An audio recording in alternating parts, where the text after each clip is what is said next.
The miracles performed by Jesus are among the most intriguing and mysterious elements of his story.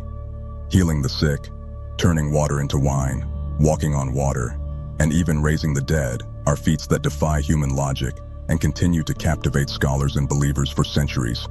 However, a question arises. What if these miracles were not divine interventions, but demonstrations of extraterrestrial technology so advanced that to the eyes and understanding of ancient people, they appeared as magic or something supernatural? Beings with access to a science immensely superior to ours would be capable of performing feats incomprehensible to the civilizations of that time.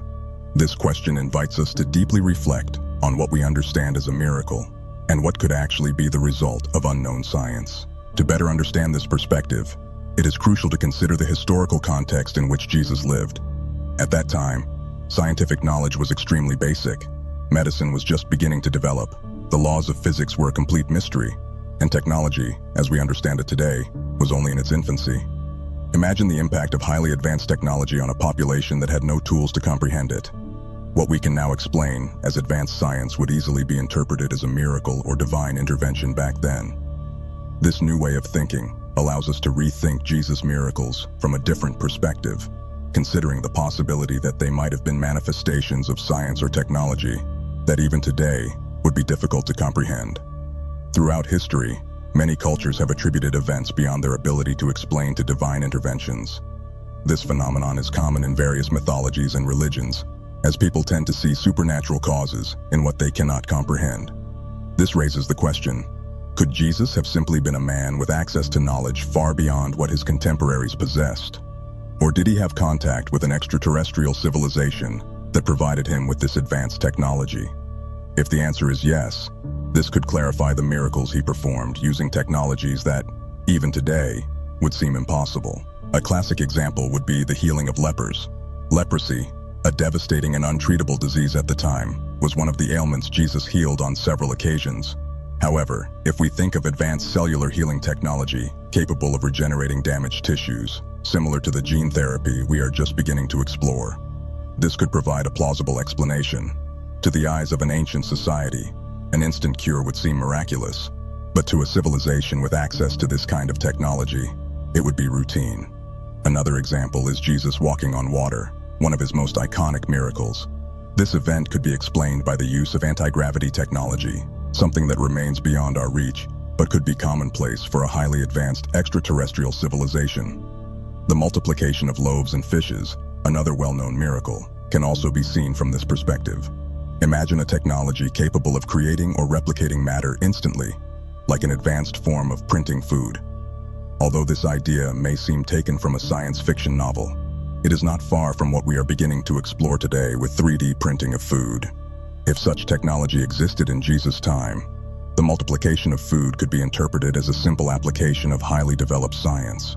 These examples lead us to question whether the miracles we currently associate with Jesus' divine power could actually be manifestations of extremely advanced science or technology. Instead of a divine being performing supernatural acts, perhaps we were witnessing a man who had access to technology far beyond the understanding of his time. This perspective invites us to reflect on what we truly consider miracles and how our understanding of the world may be limited by our current knowledge. These ideas are not merely modern speculations. Throughout history, many scholars and theologians have debated the origins of miracles and whether they could have rational or scientific explanations. Some of these discussions involve studying ancient texts that may contain clues about the true nature of Jesus' miracles. For example, Sumerian tablets, dating back thousands of years before the Christian era, contain stories surprisingly similar to those found in the Bible, the Torah, and the Quran. This raises the hypothesis that these stories may have a common origin, or that ancient cultures influenced each other in their religious and mythological beliefs. The similarity between these stories also makes us ponder whether the Bible could be an adaptation of these ancient narratives, adjusted to the Hebrew and Christian cultural and religious context. One of the most intriguing examples of this connection is the story of the flood. In the Sumerian tablets, we find the account of Ziusudra, a hero who survived a great flood under the order of the gods. Similarly, the Bible recounts the story of Noah, who was also instructed by God to build an ark to survive a catastrophic flood. The similarities between these two narratives are striking, and lead many scholars to question whether the story of Noah may have been influenced by Sumerian myths. These cultural influences between different civilizations may have shaped how we understand religious and supernatural events, suggesting that many of the biblical accounts may have roots in much older myths and traditions. Another interesting example of the parallel between Sumerian and biblical narratives is the concept of the creation of humanity. In Sumerian texts, the gods create man from clay to serve them. This idea echoes the biblical account in Genesis, where God creates man from the dust of the earth and breathes life into him. The similarities between these two accounts lead us to consider the possibility that the biblical creation story was influenced by Sumerian or other ancient cultures that shared similar themes. The interaction between celestial beings and humanity is another point of connection between Sumerian texts and the Bible. In Sumerian texts, the Anunnaki are described as beings who descended from the heavens and taught humanity various skills, such as agriculture, metallurgy, and city building.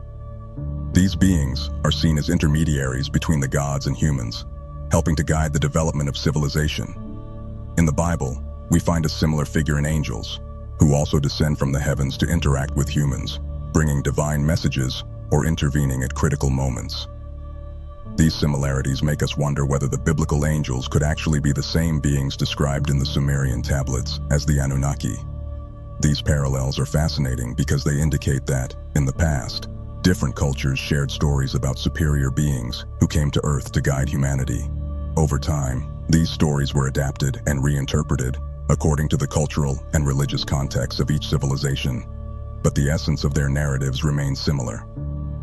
This leads us to consider the hypothesis that modern religions may have been shaped by much older mythologies, influenced by possible interactions with extraterrestrial civilizations. If we accept this hypothesis, we can begin to see religious texts not as purely divine accounts, but as chronicles of interactions between humans and beings from other worlds. Another intriguing question about Jesus' miracles is his virgin birth. This event is central to Christianity, seen as a miracle that demonstrates Jesus' unique nature. It is believed that Mary, his mother, conceived him without the intervention of a man, through the Holy Spirit. However, this story is not exclusive to Christianity. There are accounts of virgin births in other religious and cultural traditions, which leads us to wonder if this event could have a different explanation. Could Jesus' birth have been the result of extraterrestrial intervention, involving genetic manipulation or advanced technology? In some apocryphal texts, it is mentioned that Anna, Mary's mother, also had a virgin birth, suggesting the possibility of a special lineage, genetically modified or selected to fulfill a greater purpose. If we consider the hypothesis that an extraterrestrial civilization was monitoring and intervening in humanity's development, it is possible that Jesus was the product of a carefully orchestrated plan to create a being with unique abilities and an important cosmic role. The idea that an alien lineage was established through virgin births may seem bold, but it finds parallels in many mythologies around the world. Modern biotechnology already allows us to glimpse something similar, with techniques such as cloning and genetic manipulation. Imagine an extraterrestrial civilization with access to technology thousands of years more advanced than ours, capable of manipulating human DNA in ways we cannot yet imagine.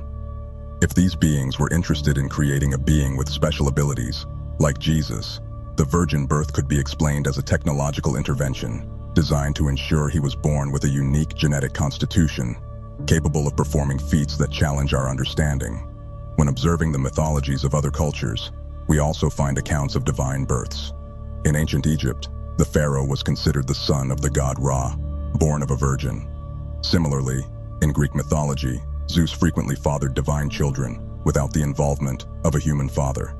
Could these stories be reflections of the same phenomenon, where advanced beings interacted with humanity to create special figures destined to guide their development?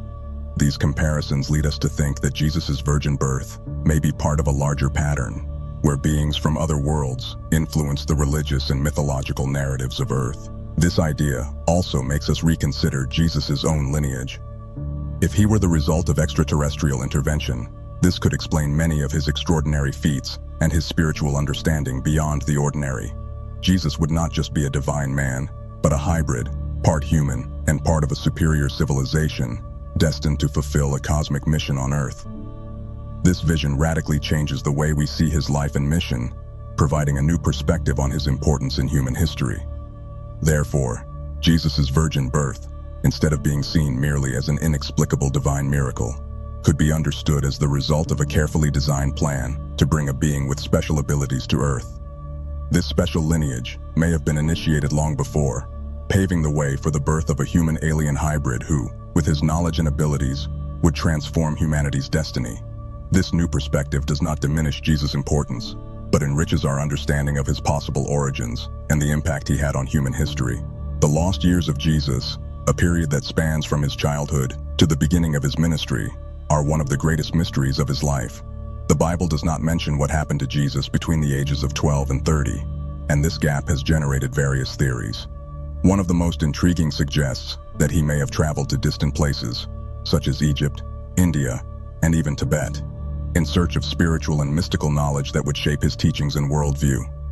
In Egypt, there are indications that Jesus may have had contact with the rich tradition of spiritual wisdom existing in the temples of Heliopolis.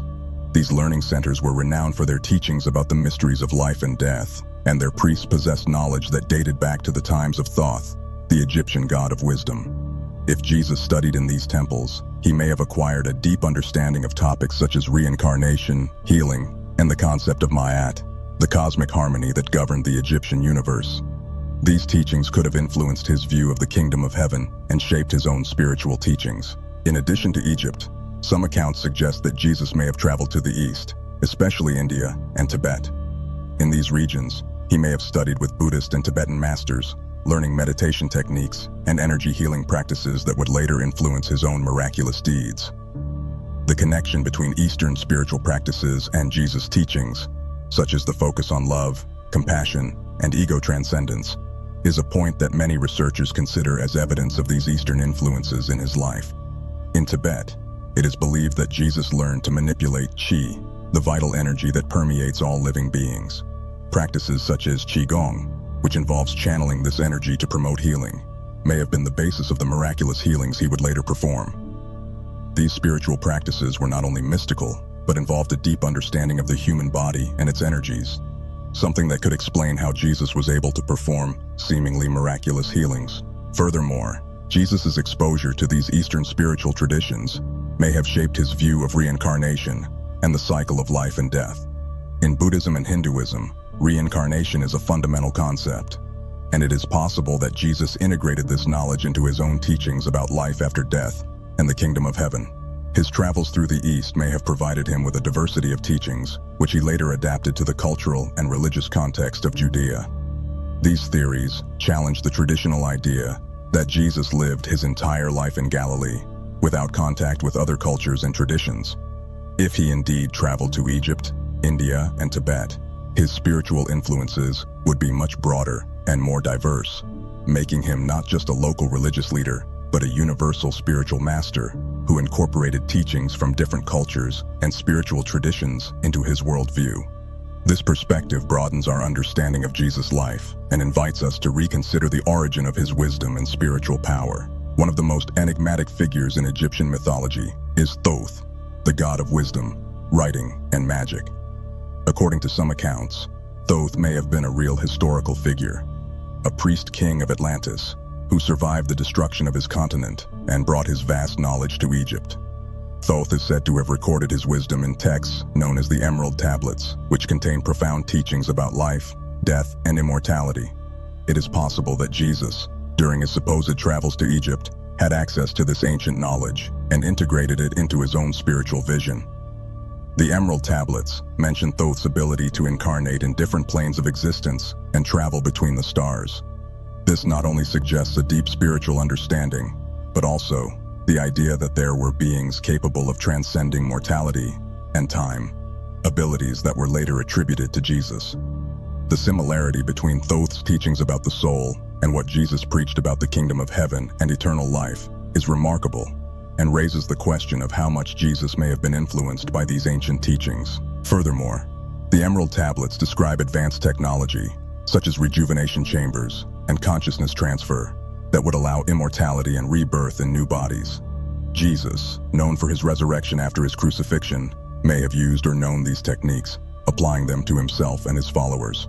If Thoth had access to this advanced knowledge, and if Jesus accessed it during his travels to Egypt, this could explain many of the mysteries surrounding his resurrection and his ability to perform extraordinary feats. The connection between Thoth and Jesus also suggests the possibility that Jesus was an initiate in the mysteries of Atlantis, a highly advanced civilization that, according to some theories, possessed technology far superior to ours. Thoth's spiritual and scientific knowledge would have been passed down to Jesus, shaping his understanding of life and death in a way that transcended the common beliefs of his time. This makes the figure of Jesus even richer and more complex, revealing that he was not only a spiritual master, but also an heir to an ancient and cosmic tradition, possibly of extraterrestrial origin. Jesus often spoke of a kingdom of God that was not of this world, a reference that could align with Thoth's teachings about multidimensional realities and planes of existence beyond our comprehension. This knowledge may have allowed Jesus to manipulate matter, time, and space in ways that seemed miraculous to his followers but were, in fact, the result of a deep mastery of both physics and spirituality.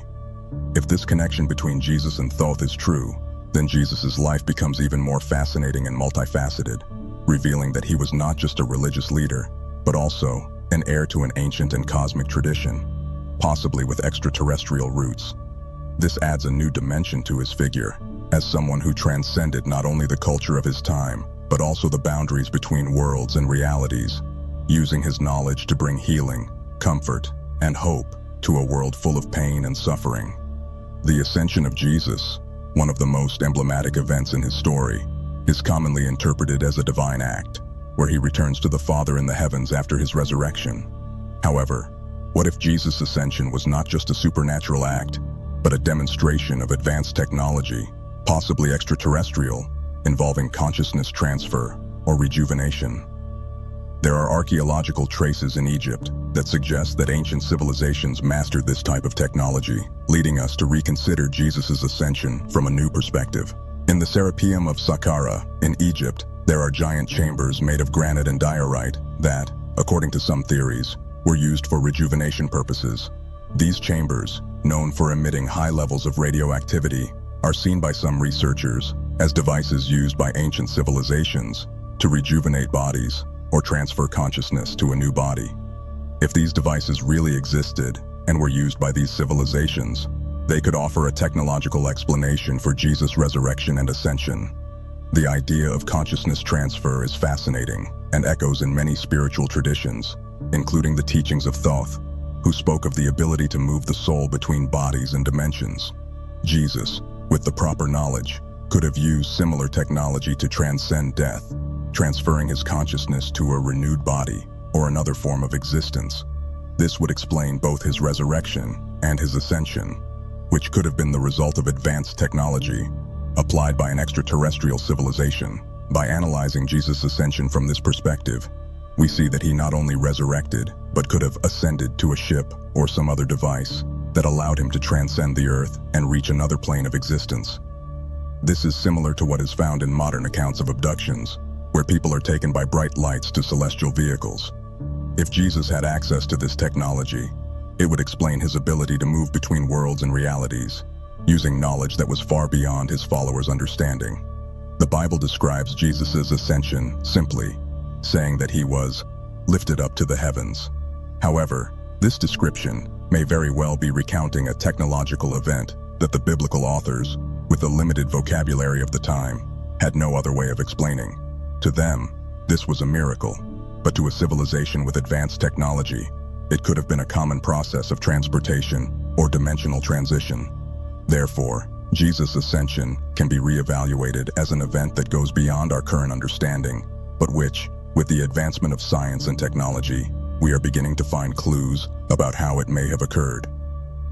If he used rejuvenation or consciousness transfer technologies, this would place him not just as a spiritual master, but as a being with access to extraordinary knowledge, capable of manipulating reality in ways that would seem miraculous to us. In the Bible, angels are described as messengers of God, celestial beings who directly interact with humans, bringing divine guidance or protecting those who follow God's commandments. However, if we look at ancient Sumerian narratives, such as those about the Anunnaki, we find impressive similarities. The Anunnaki were gods who descended from the heavens and shared knowledge with humans, guiding the development of civilization. This makes us question whether the biblical angels could actually be the same beings described in Sumerian mythology, or even extraterrestrial entities. The word angel has a strong religious connotation, but in the Bible, they often appear performing tasks that could be interpreted as technological or scientific interventions. Think of the angels who visited Abraham or Lot in Sodom and Gomorrah. They were able to destroy entire cities with fire and brimstone, which today we could interpret as the use of high-tech weapons. These angels could then be beings from an advanced civilization whose actions were misunderstood by the humans of the time. The Anunnaki, in Sumerian texts, are also described as possessing profound knowledge of genetic engineering, astronomy, and other advanced sciences. They are often seen as creators or guides of humanity, teaching skills that allowed humans to evolve socially and technologically. Similarly, angels in the Bible are seen as agents of progress, bringing messages that altered the course of human history. These similarities suggest that angels and the Anunnaki may have a common origin, an extraterrestrial civilization that visited Earth in ancient times. Another interesting comparison is the term Nephilim, mentioned in the Bible as the offspring of the sons of God, with the daughters of men. These giants, born from the union of celestial beings and humans, can be seen as hybrids of an alien race with humanity, similar to what is said about the Anunnaki, who would have conducted genetic experiments with the first humans. This could explain the biblical descriptions of giants and powerful beings who inhabited the earth in ancient times. If we consider that angels were, in fact, extraterrestrial beings, this completely changes the way we interpret biblical events. The interactions between angels and humans could be seen as part of a program of supervision and evolution of humanity, with the aim of guiding us toward a more advanced spiritual and technological future. This transforms the biblical narrative into something more than just a story of faith. It could be the record of a long-standing relationship between humans and a superior cosmic civilization. By reinterpreting angels as extraterrestrial beings, we can also begin to see the Bible itself as a chronicle of these interactions. Beings from another world, with technology and knowledge beyond our comprehension, could easily be seen as divine by ancient cultures. The difference between angels and the Anunnaki could then be just a matter of terminology and cultural context. Both, however, would serve the same purpose: to guide and influence the destiny of humanity. One of the major aspects of Jesus' life is his ability to perform miraculous healings. From healing the blind, lepers, and paralytics to casting out demons, his deeds are seen as signs of his divinity. However, what if these healings had an explanation based on energy knowledge, such as Reiki or Qigong, ancient practices of manipulating vital energy? This view opens a new perspective for understanding Jesus' healing powers, linking them to Eastern spiritual traditions that involve balancing the body's energies. Reiki, for example, is a Japanese practice that uses the laying on of hands to channel vital energy, called ki, promoting physical, emotional, and spiritual healing. Many accounts of Jesus' healings involve the simple touch of his hands, or even distance healing, as in the case of the centurion's servant. Jesus may have mastered an ancestral form of Reiki, acquired during his travels to the East, which allowed him to channel powerful energies to restore the health of his followers. If Jesus really traveled to India and Tibet, as some theories suggest, it is possible that he learned about these energy healing practices. Both Reiki and Qigong, traditions that work with the circulation of energy throughout the body, have parallels with the biblical descriptions of Jesus' acts of healing. The manipulation of this vital energy would allow not only the healing of diseases, but also the balancing of people's emotional and spiritual fields, explaining the complete transformation of those who were touched by him.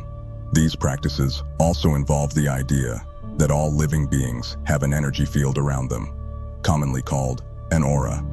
When a person is ill or emotionally unbalanced, this energy field is affected, and the Reiki or Qigong practitioner helps restore the natural flow of this energy. If Jesus mastered these techniques, he may have been able to perceive and manipulate these energies profoundly, which would explain his ability to heal instantly, something that for his followers was considered a miracle. An interesting detail is that Jesus often spoke of faith as a necessary component for healing. In Reiki, the intention and willingness of the recipient are also seen as fundamental for the energy to flow effectively. Healing, therefore, did not depend only on divine power, but also on a connection between the healer and the recipient. Jesus may have used this same logic in his practices, working not only with people's faith, but also with the vital energy that permeates all living beings. Therefore, by thinking about Jesus' healings from this perspective, we do not need to see them only as supernatural interventions. They could have been the result of a profound understanding of the energy that permeates the universe and the ability to manipulate this energy to restore balance. This view humanizes Jesus, presenting him as a spiritual master who understood the secrets of life and the human body on a much deeper level than traditional narratives suggest. Over the centuries, Jesus' story has been shaped by religious institutions, which decided which texts would be accepted as part of the Bible and which would be discarded. The apocryphal texts, those that were excluded from the canonical Bible, contain fascinating details about Jesus' life and teachings that offer a much more mystical and diverse view of his mission. Why were these texts omitted? What was at stake for the Church in concealing these narratives? One of the most interesting apocryphal texts is the Gospel of Thomas, which brings a series of teachings of Jesus focused on self-knowledge and inner search, rather than his divinity. This gospel suggests that the kingdom of heaven is not a distant place, but something that is within each person, a message that contrasts with the institutionalized vision of a church that controlled access to salvation. By spreading the idea that enlightenment and spiritual power are within everyone's reach, the Gospel of Thomas represented a threat to the church's control and authority. Another significant text is the Gospel of Mary Magdalene, which presents Mary as a central figure in Jesus' teachings, with a deep understanding of his message. However, these Gospels were widely rejected and even demonized by the Church, which chose a version of the story where female figures were minimized. The exclusion of Mary as a spiritual leader suggests an attempt to suppress the diversity of thoughts and voices within the early Christian movement. These apocryphal texts often portray a more human and accessible image of Jesus, emphasizing his quest for spiritual knowledge and his interaction with various cultures and traditions. If we consider that Jesus traveled through Egypt, Tibet, and India, as some theories suggest, he would have absorbed mystical teachings from these regions, something that is reflected in the apocryphal texts. The exclusion of these writings may have been an attempt to shape a more controlled and orthodox version of his story, limiting the scope of his message. The formation of the biblical canon was as much a political as a spiritual process. The councils that decided which books would be included in the Bible had in mind not only the preservation of faith, but also the strengthening of the Church's authority. Texts that challenged the established power structure, or that presented Jesus as a universal mystic rather than an exclusively divine figure, were left out. This limits our vision of Jesus today, excluding significant parts of his life and mission. By omitting these texts, the Church also controlled the narrative of who Jesus was and what he represented. By focusing on the canonical Gospels that depict him as the divine Messiah, sent to redeem humanity's sins, the Church ensured its role as an intermediary between God and man. The apocryphal Gospels, which present Jesus as a master of cosmic wisdom, opened the door to a freer spirituality, where enlightenment and connection with the divine were personal, without the need for mediation by a religious institution. The story of Sodom and Gomorrah is one of the most well-known passages of the Old Testament. These cities were destroyed by fire and brimstone as divine punishment for their sins, as described in Genesis. However, this narrative can be reinterpreted as an event caused by advanced technology, possibly of extraterrestrial origin. The destruction of entire cities in an instant is something we could associate with the use of weapons of mass destruction, a technology far beyond the understanding of the ancient Hebrews. In the biblical account, two angels visit Lot, Abraham's nephew, and warn him that the city will be destroyed. They instruct Lot and his family to flee before divine wrath falls upon the place. Soon after, the city is consumed by a rain of fire and brimstone that destroys everything. If we replace the concept of divine wrath with alien technology, the angels could be emissaries of an advanced civilization, which had the power to destroy a city with a simple command. The description of fire and brimstone falling from the sky can be compared to a modern aerial attack or even a nuclear explosion. The energy released by such events could easily be seen as a manifestation of divine power by people without the technological understanding necessary to explain what was happening. At that time, any technology that came from the sky would be interpreted as supernatural, and those who controlled it as gods or divine beings. Moreover, some archaeologists suggest that the region of Sodom and Gomorrah was struck by a massive explosion, possibly caused by a meteor or another type of catastrophic event. This could align with the idea of alien intervention, where the angels knew the event was about to occur and helped evacuate the few righteous people from the city before the destruction. Thus, The biblical account could be an attempt to explain a phenomenon far beyond the understanding of the time. The decision to destroy Sodom and Gomorrah can also be seen as a disciplinary measure by a superior civilization that monitored Earth and intervened when necessary. Perhaps the moral behavior of those cities was considered a threat to the social or spiritual balance that this civilization sought to maintain, and destruction was a way to restore order. This would fit with the idea of extraterrestrial intervention, where these advanced beings acted as guardians of Earth. If the destruction of Sodom and Gomorrah was indeed an event caused by extraterrestrial beings, this completely transforms how we interpret the biblical narratives of destruction and punishment. Instead of an all-powerful God judging humanity, we could be facing the actions of an advanced civilization, using its technology to shape human destiny. And, as always, these actions were interpreted by ancient cultures within the religious and mythological context they knew. In biblical texts, Yahweh is seen as the supreme God, creator of everything, and responsible for guiding humanity. Satan, on the other hand, is considered the adversary, the figure who tries to divert humans from God's path. However, when observing Sumerian mythology, we find some descriptions that might make us reconsider this duality. In certain ancient texts, Yahweh seems to align with the characteristics of Enlil, while Satan can be compared to Enki. These two Sumerian gods had a conflictual relationship, which in some way reflects the relationship between God and the devil in the Judeo-Christian tradition. Enlil was a severe and controlling god, while Enki, his brother, was more benevolent and closer to humans, often helping them and offering them knowledge. In Sumerian myths, Enki was responsible for teaching humans various skills that made them self-sufficient, which created friction between him and Enlil, who preferred humanity to remain submissive to the gods. If we apply this logic to the figures of Yahweh and Satan, we might question whether Satan's image as the absolute evil was actually a historical distortion to hide his true intention of freeing humanity. In Genesis, we see an echo of this dispute in the story of Adam and Eve. God, Yahweh, forbids Adam and Eve from eating the fruit of the tree of knowledge, but the serpent, often associated with Satan, encourages them to do so. Upon eating the fruit, Adam and Eve open their eyes, gaining knowledge and self-awareness, which can be seen as a form of liberation. This event, traditionally interpreted as the fall of man, can be re-evaluated as an elevation, where humanity, for the first time, begins to question and develop its own autonomy. Just as Enki wanted humans to have the knowledge necessary to free themselves, Satan, in this context, could be playing the same role of mentor, trying to give humanity the wisdom that would make them less dependent on the gods. On the other hand, Yahweh, similar to Enlil, seeks to preserve an order in which humans remain obedient and submissive. This may suggest that the conflict between God and Satan is a dispute between blind submission and the pursuit of freedom of thought and self-sufficiency. This perspective makes us reconsider the dichotomy between good and evil that we normally associate with God and the devil. Instead of a moral struggle between right and wrong, it could be a dispute between different approaches to human evolution. One side would prefer to keep humanity in a state of controlled ignorance, while the other would seek to lead us toward knowledge and autonomy, even if this brought challenges and suffering.